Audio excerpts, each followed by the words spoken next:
Hi, welcome to the 6th episode of MBBS Guidance Set Your Target series, যেখানে আমরা কথা বলি West বেঙ্গলের বিভিন্ন MBBS কলেজ অপশনস নিয়ে। আজ আলোচনা করছি বর্ধমান মেডিকেল কলেজের ব্যাপারে, যা বর্তমানে বর্ধমান এবং তার সংলগ্ন জেলাগুলির অন্যতম চিকিৎসা কেন্দ্র। এর ইতিহাস আসলে 100 বছরের পুরনো হলেও পূর্ণাঙ্গ মেডিকেল কলেজ হিসেবে এর যাত্রা শুরু হয় 1969 সালে।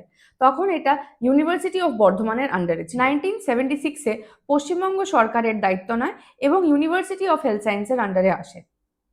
2025-এর পরিসংখ্যান অনুযায়ী এর টোটাল সিট সংখ্যা 200, যার মধ্যে 167 সিটস রয়েছে WBMCCর হাতে, বাকি 33 সিটস রয়েছে MCCর হাতে। সিটের ব্রেকআপ আর কাট অফ গত বছরের আমি স্ক্রিনে মেনশন করে দিচ্ছি, তোমরা পজ করে দেখে নিও।